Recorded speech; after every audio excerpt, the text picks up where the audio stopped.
ये शाक्य सम्मत है, इस पर थोड़ा सा ध्यान दिलवा देता हूं, क्योंकि बहुत लोग इस पर भी पूछते हैं ये शाक्य सम्मत क्यों लिखा हुआ है। भारत का जो राष्ट्रीय कैलेंडर है वो है शक संवत।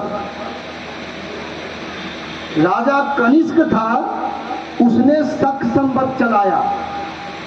जरा सा एक बार सोच करके देखिए, कनिष्क जो था ना वो कुषाण वंश का था, कुटुलकर्फिसस का। तो कनिष्क जो था वो फॉरेनर था, भारत आया, आक्रमणकारी था और बुद्ध के विचार अच्छे लगे तो बुद्ध के विचार को एक्सेप्ट किया।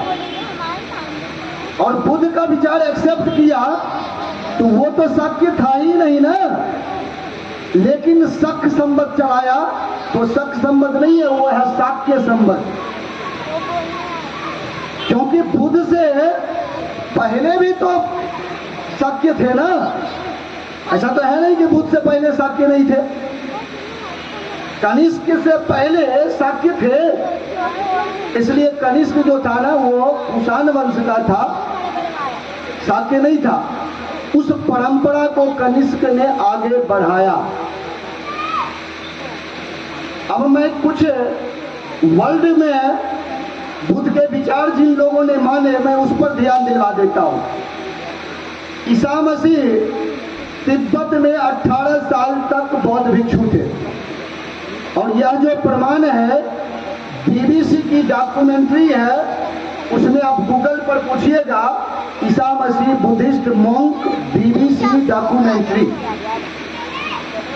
ये इंग्लैंड का बीबीसी जो है वो प्रूफ दे रहा है कि ईसा मसीह तिब्बत में 18 साल तक बौद्ध भिक्षु थे और उसके बाद उन्होंने ईसाई धर्म चलाया।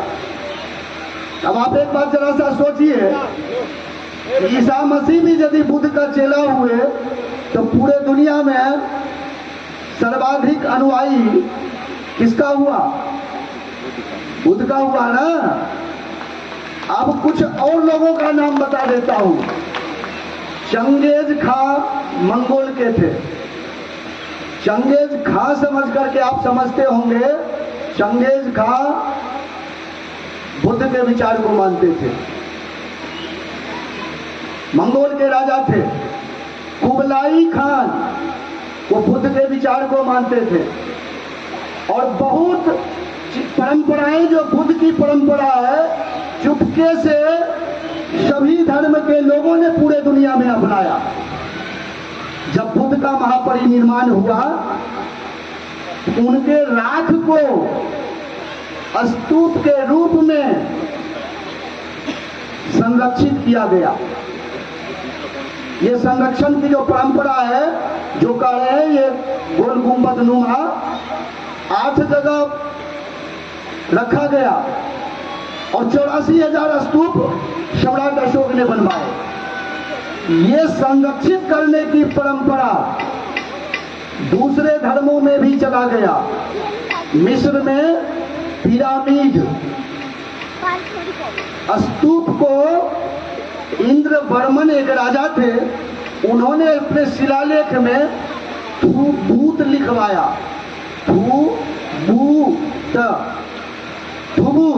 वही थूबूत परिवर्तित होकर के ताबूत में बन गया। आज भी आप इस्लाम में देखते हैं जो कब्र बन रहा है वो क्या है? संरक्षित है ना। जहां भी पूरे मुस्लिम संप्रदाय के लोग कब्र में संरक्षित रखते हैं कि पूरे दुनिया में ये परंपरा स्वतः चला गया। बौद्ध धर्म के लोग जो प्रार्थना करते हैं, ये जनरली आप लोगों को नहीं पता होगा, जिस स्टाइल में बुद्धिस्ट लोग प्रार्थना करते हैं ना, उसी स्टाइल में नमाज पढ़ा जाता है। ये जानकारी नहीं होगी तो जानकारी लीजिए। नमाज जो पढ़ते हैं ना, जो स्टाइल बुद्धिस्ट वाले को होना चाहिए उसी स्टाइल में नमाज वहां भी पढ़ी जाती है। तो 570 ईस्वी में मोहम्मद साहब का जन्म हुआ तो पूरे एशिया में, यूरोप में बुद्धिज्म की विचारधारा तो पहले पहुंच चुकी थी। ये परंपराएं धीरे धीरे करके बहुतों में चला गया। अब यहाँ पर शाक्य के बारे में आपको थोड़ी जानकारी और देता हूँ जहाँ पर आपका ध्यान नहीं होगा। सम्राट अशोक ने उत्तरापथ नाम से चटगांव से रोड बनाना चालू किए थे, जिसको ग्रंथ रंग रोड कहते हैं। शेरशाह सूरी 1540 ईस्वी में तो 4-5 साल राजा रहा, इतना बड़ा बना देगा क्या? 5 साल तो वो लड़ते रह गया। ग्रंथ रंग रोड जो आप कहते हैं ना, सम्राट अशोक वाले का मरम्मत किया था वो। गांव चटगांव बांग्लादेश में है। चटगांव, छोटोग्राम, चैत्यग्राम जहाँ पूजा करते हैं उसको चैत्य भूमि भी बोलते हैं। बाबा साहब का जहाँ है उसको चैत्य भूमि बोलते हैं। तो बुद्धिस्ट लोगों का भी जो बुद्ध विहार है उसको चैत्य भूमि भी जहाँ पूजा करते हैं। तो मगध से होते हुए शाक्य लोग जब ये होते हुए चटगांव की तरफ गए तो वहाँ की भाषा में शौ को शौ बोलते थे, और पाली में माँ का अर्थ होता है लोग, तो शाक्य माँ, सौ को चौ बोलते थे, तो शाक्य माँ चकमा में परिवर्तित हो गया। और वो चटगांव के अगल बगल में बुद्ध विहार है, और वो लोग बुद्ध के अनुयायी हैं आज भी। समय के दौर में परिवर्तित हुआ। जैसे अभी देखिए प्रिय संगमा जो है, इनका पूर्वज संगमा अब ईसाई हो गए हैं। समय के दौर में ये बदलता है। जैसे आज जो आप अनाड़ी बोलते हैं किसी आदमी को, फला आदमी अनाड़ी है, वो अनाड़ी से अनाड़ी हुआ। समय के दौर में अनाड़ी। अब जैसे कोई आदमी बिहार में साला बोलते हैं ना, तो साला को साड़ भी बोलते हैं बिहार में। तो परिवर्तन है। अब साला कैसे हुआ यह समझिए। लड़का लड़की की जब शादी होती थी तो सील का पालन करने वाले को साला बोला, लड़की में सील का पालन करने वाली को साली बोला। तो सील से ये परिवर्तन आया, तो सील का पालन करने वाला।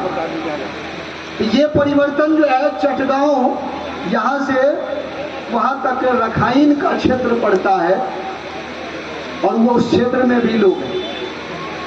वर्मा में चले जाइए। वर्मा टाइटल सम्राट अशोक का जो पोता था ना, देव वर्मा उसका नाम है। 1937 ईस्वी में वर्मा भारत से अलग हुआ, 37 में। उससे पहले भारत का वर्मा भी हिस्सा था। और आप लोग जानते हैं कि वर्मा में सर्वाधिक अनुयायी बौद्ध धर्म का सर्वाधिक अनुयायी है। आज बुद्ध पूर्णिमा है। बुद्ध पूर्णिमा और गुरु पूर्णिमा में अंतर है। अच्छा बताइए, बुद्ध पूर्णिमा क्यों कहते हैं? इसको सिद्धार्थ पूर्णिमा क्यों नहीं कहते हैं? आप लोगों को पहले एक जानकारी दे दूं, उनका नाम सिद्धार्थ नहीं था। आपको एक पिकुलियर बात बता रहा हूं, जिनको जानकारी होगी ठीक बात है, नहीं जिनको जानकारी होगी वो जान ले। सिद्धार्थ उनका नाम नहीं था, तो फिर क्या नाम था? डी कौशाम्बी इतिहासकार हैं, उन्होंने कहा सिद्धार्थ जो शब्द है वो संस्कृत का शब्द है, और संस्कृत जो है बुद्ध के समय तो था ही नहीं, तो फिर उनका नाम क्या है ये भी जानना जरूरी है। जब भगवान बुद्ध का महापरिनिर्वाण हुआ तो पिपराहवा शिलालेख है।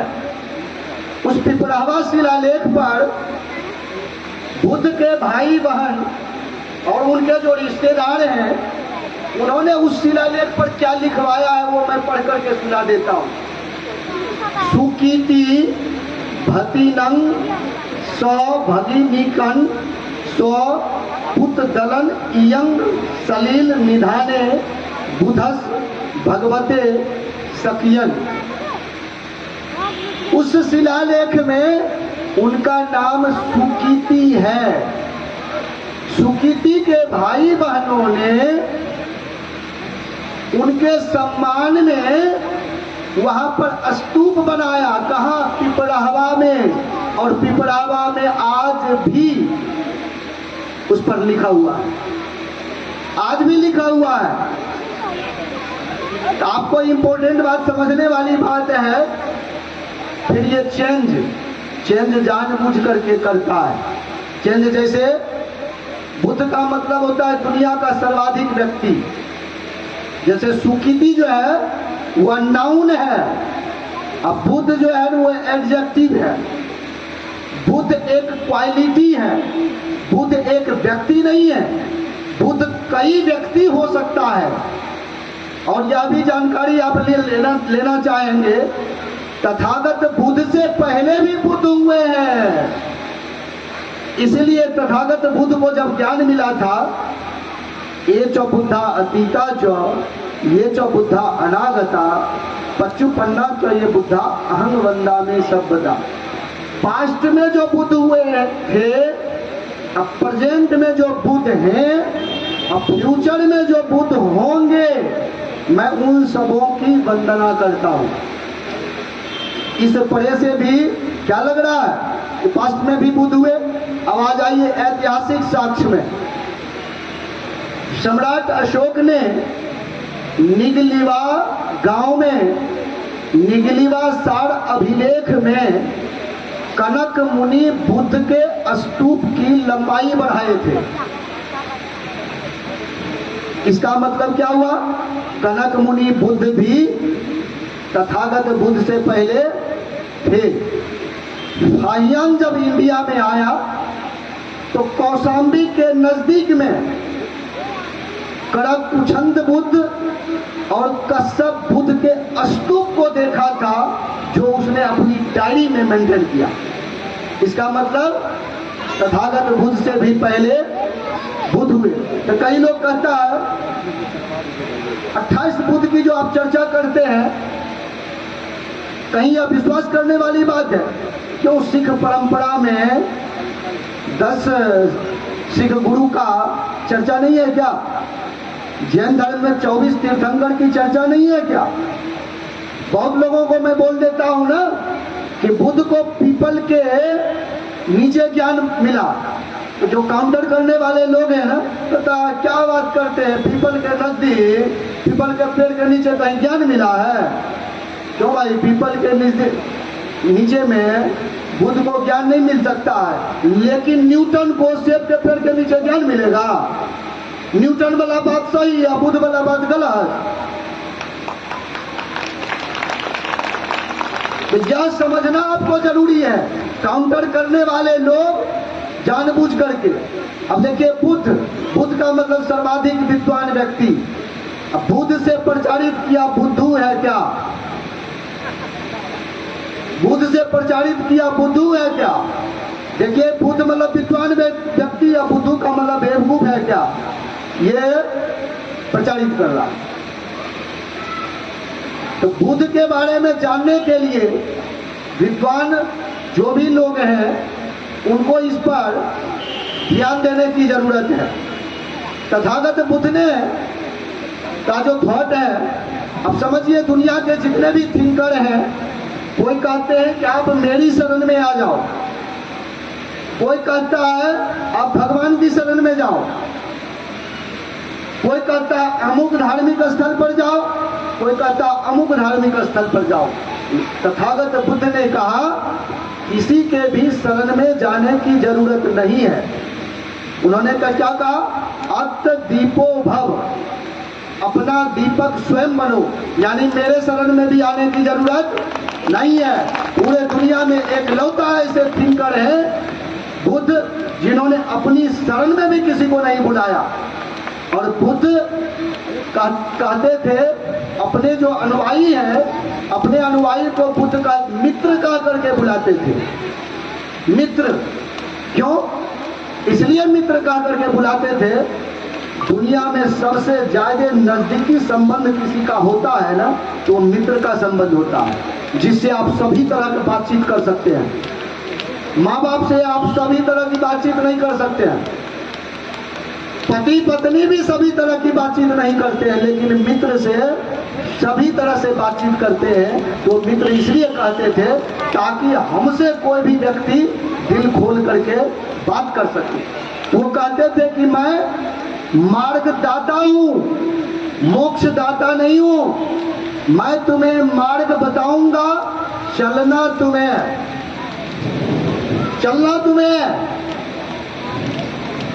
बुद्ध ने सील दिया, सील का पालन करने। आज भी आप गौर से देखेंगे तो बुद्ध के आइडियोलॉजी आज भी आपके बीच में घूम रहा है। कैसे धीरे धीरे करके मानव का रूप बदला है, उस पर मैं ध्यान दिलवाता हूँ। शुरुआती दौर में मानव मान में रहता था, गुफा में रहता था, तो मान में रहने के वजह से मानव कहलाया। और उस समय में गूंगा था, बोलता नहीं था, क्योंकि कोई लिटरेचर नहीं था, भाषा नहीं थी। जब धीरे धीरे करके वो व्यक्त किया तो व्यक्ति कहलाया, मानव से व्यक्ति कहलाया। जब बुद्धि का प्रयोग किया मान में रहते हुए तो बुद्धिमान कहलाया। अब बुद्धि का प्रयोग करते हुए जीविका की खोज में जब गया तो बुद्धिजीवी कहलाया। और जब बुद्ध का कार्यकाल आता है तो बुद्ध कहते हैं सील का पालन करो और तर्क करो। तो तर्क करो और सील का पालन करो तो तर्कशील कहलाया। फिर बुद्ध ने कहा सील का पालन करो और विवेक का पालन करो तो विवेकशील कहलाया। फिर कहे तृष्णा को छोड़ो और सील का पालन करो तो सीलवान कहलाया। और यदि अपनी बात मनवानी है तो सील का पालन करते हुए संघर्ष करना तो संघर्षशील कहलाया। और इस तरह से बुद्ध का आइडियोलॉजी आपके बीच में आज भी घूम रहा है। अब दुनिया में कुछ चालाक लोग आए, उस बुद्धि का प्रयोग मानव को अलग में बांटने लग गया। कहा धरती पर दो व्यक्ति पैदा लिया, आदम और हव्वा, तो आदम के संतान को आदमी कहा और मनु के संतान को मनुष्य कहा। इस तरह से मानव को बांट दिया संप्रदाय में। मानव अब बदल करके मनु का संतान हो गए, आदम के संतान हो गए, वहां से तर्क करने की क्षमता को दूसरे तरफ डाइवर्ट कर दिया। जब भारत का संविधान लिखा जाने लगा तो भारत का संविधान का जो प्रस्तावना है ना, उस प्रस्तावना में नागरिक शब्द लिखा हुआ है, आदमी शब्द नहीं है लिखा हुआ, मनुष्य शब्द नहीं है लिखा हुआ, नागरिक शब्द लिखा हुआ है। ये नागरिक शब्द क्यों है लिखा हुआ? आपके मुहावरे में बिहार के लोग जो बैठे होंगे ना, उनको जानकारी होगी। आज भी मुहावरा में कहते हैं कि धरती जो है ना वो शेष नाग पर टिका हुआ है। शेष नाग मतलब कुछ नहीं, सांप नहीं होता है, वो है शेषु नाग वंश, जिसकी राजधानी हाजीपुर वैशाली में था। उसके बेटा का नाम था कालासो, जिसने द्वितीय बौद्ध संगति करवाई। कर्नल जेम्स स्टार्ट की हिस्ट्री है, उस हिस्ट्री में लिख रहा है मौर्य लोग जो थे वो तक्षक नागवंशी थे। यहाँ के जो लोग हैं वो नागवंशी है। उसी नाग से प्रस्तावना में नागरिक शब्द है। और भारत की जो स्क्रिप्ट है उसको क्या कहते हैं? नागरी लिपि। स्क्रिप्ट में नागरी लिपि बोलते हैं। और लिपि शब्द में भी आप मजेदार बात बता रहा हूं, सम्राट अशोक ने गांधार में उसके शिलालेख में स्क्रिप्ट लिपि जो शब्द है वो लिपि को लीबी लिखवाया, LIBI लीबी। और लैटिन भाषा में लीबी को जिस पर लिखा गया उसको बोले लीबर, LIBER लीबर। लीबर मतलब पुस्तक जो कार्य है, तो उस समय तो पुस्तक था नहीं, तो लीबी जिस पर लिखा गया उसको लीबर बोले। और लीबी और लीबर जब बहुत सारे पुस्तक बन जाएगा तब कहाँ रखिएगा? लाइब्रेरी में।